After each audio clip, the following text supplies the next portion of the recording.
তব কথামৃতং তপ্ত জীবনং কবিভৃদিতং কল্মষাপহম শ্রবণমঙ্গলং শ্রীমদাততং ভুবি গৃণন্তি এ ভুরিতা জনা।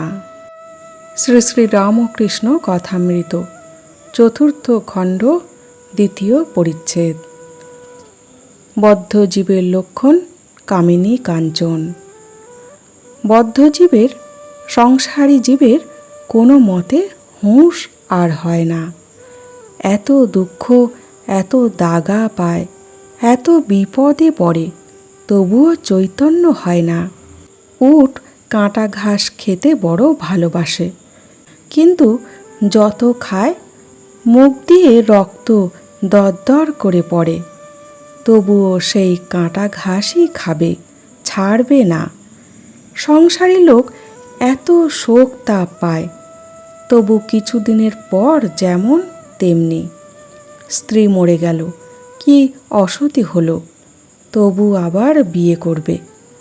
ছেলে মরে গেল, কত শোক পেলে, কিছুদিন পরেই সব ভুলে গেল। সেই ছেলের মা যে শোকে অধীর হয়েছিল, আবার কিছুদিন পরে চুল বাঁধল, গয়না পরল। এরকম লোক মেয়ের বিয়েতে সর্বশান্ত হয়, আবার বছরে বছরে তাদের মেয়ে ছেলেও হয়। মোকদ্দমা করে সর্বশান্ত হয়, আবার মোকদ্দমা করে। যা ছেলে হয়েছে তাদেরই খাওয়াতে পারে না, পড়াতে পারে না, ভালো ঘরে রাখতে পারে না, আবার বছরে বছরে ছেলে হয়। তাহলে ঠাকুর বলছেন, বদ্ধজীবীদের কোনো মতে হুঁশ আর ফেরে না। অর্থাৎ আমরা সংসারী মানুষেরা আসক্তি শূন্য হতেই পারি না। কত দুঃখে জর্জরিত হচ্ছি, তবুও কিসের আশায় যেন পুতুল খেলায় মেতে আছি। সবই জানি একমাত্র ভগবান ছাড়া কেউ নেই, বা আমিও কারোর আপন নই। শুধু স্বার্থে ব্যবহার করি বা ব্যবহৃত হই। তবুও মিছে আশায় অন্ধবিশ্বাসের মতো মরীচিকার পিছনে ছুটছি। যেটি সত্যের পথ, আনন্দের পথ, সেটিতে প্রবৃত্তি হচ্ছে না। আমাদের সুখগুলি ক্ষণিকের, স্বপ্ন দেখার মতো। কখন যে ঘুম ভেঙে যাবে, তখন সুখ স্বপ্নেই থেকে যাবে। শুধু মনের বৃত্তির সংস্করণ হচ্ছে না। তাই ঠাকুর উদাহরণস্বরূপ বলছেন যে উট কাঁটা ঘাস খেতে ভালোবাসে। অর্থাৎ আমরা হলাম উট, আর সংসার রূপ কাঁটা ঘাস। উট যেমন মুখ দিয়ে রক্ত পড়া সত্ত্বেও সেই কাঁটা ঘাসই খাবে, কেননা এত সে ভালোবাসে। ঠিক তেমনি আমরা সংসারে এত শোক তাপ পাই, তবুও আমাদের আশা আর যায় না। আমাদের বিষয় আশয় কামনা বাসনাতেই চিত্তবৃত্তি আটকে আছে। তাই সৎসঙ্গ, সাধু সঙ্গ করলে ও জপ ধ্যান করে মনকে আয়ত্তে আনতে হবে এবং ঈশ্বরে মন স্থিত করতে হবে। তাই ঠাকুর বলছেন, এত দুঃখ পায় তবুও চৈতন্য হয় না। কারো স্ত্রী মরে গেল বা স্বামী মরে গেল, তবুও সে সব ভুলে আবার বিয়ে করে। আবার বিয়ে করে সেই মিছে মায়ার খেলায় পড়তে ইচ্ছা করে। মনের আশা আর মরে না।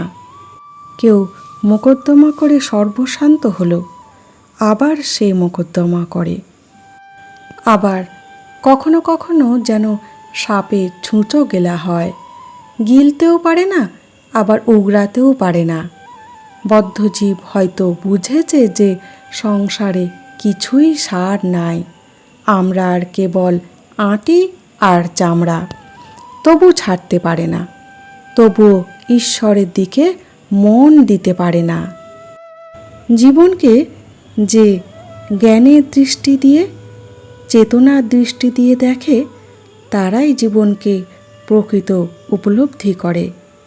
আর যারা জীবনকে অজ্ঞানের দৃষ্টি দিয়ে দেখে তারা বেঁচে থেকেই মরে আছে। তারা না এগোতে পারে না পিছোতে পারে, তারা একই স্তরে পড়ে থাকবে, কেননা তাদের চেতনার উন্নতি ঘটছে না। তাই ঠাকুর সংসারে থেকেই সাধন করতে বলেছেন।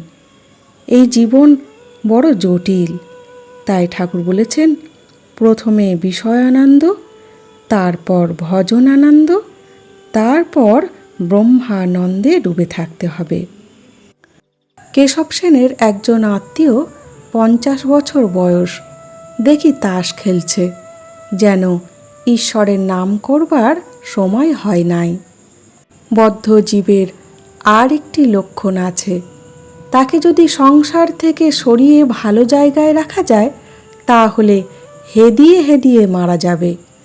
বিষ্ঠার পোকা বিষ্ঠাতেই বেশ আনন্দ, ওইতেই বেশ হৃষ্টপুষ্ট হয়। যদি সেই পোকাকে ভাতের হাঁড়িতে রাখো তাহলে মরে যাবে। সকলে স্তব্ধ। তাহলে ঠাকুর বলছেন কেশব সেনের একজন আত্মীয়, তার বয়স 50 বৎসর পার হয়ে গিয়েছে, তবুও সে ঈশ্বরের নাম করতে চায় না। এমনই ভাব যেন তার নাম করবার সময় নাই। আসলে তাদের সব কিছুর সময় আছে, তাদের ভগবানের নাম করবার সময় নাই। আর বলছেন বদ্ধজীবেদের যদি কোনো ভালো জায়গায় রাখা যায় তাহলে তারা হেদিয়ে মারা যাবে। বিষ্ঠার পোকা বিষ্ঠাতেই ভালো থাকে, আনন্দে থাকে। তাদের যদি ভালো জায়গায় রাখা যায় তারা থাকতে পারবে না। যেমন আমরা দেখেছি কোনো কোনো সংসারী মানুষ সাধু সঙ্গে গেল বা তীর্থে গেল, সেখানকার ভক্তি ও মাধুর্য আস্বাদন করবার চেষ্টা না করে তীর্থে বসে বাড়ির নাতির কথা ভেবেই সময় কাটায়। সংসারের চিন্তা মন থেকে কিছুতেই বাদ দিতে পারে না, শুধু শরীরটুকু সেখানে থাকে। বাড়িতে না ফেরা পর্যন্ত সে শান্তি পায় না। বদ্ধজীবেরা কোনো রকমে ঈশ্বরের দিকে মন দিতে পারে না। আজ এই পর্যন্ত। জয় ঠাকুর, জয় মা।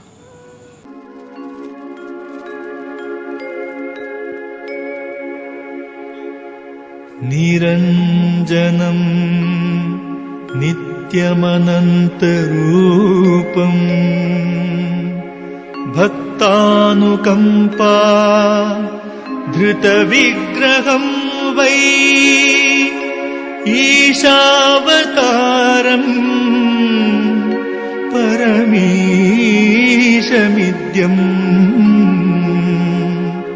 तं रामकृष्णं शिरसा नमामः।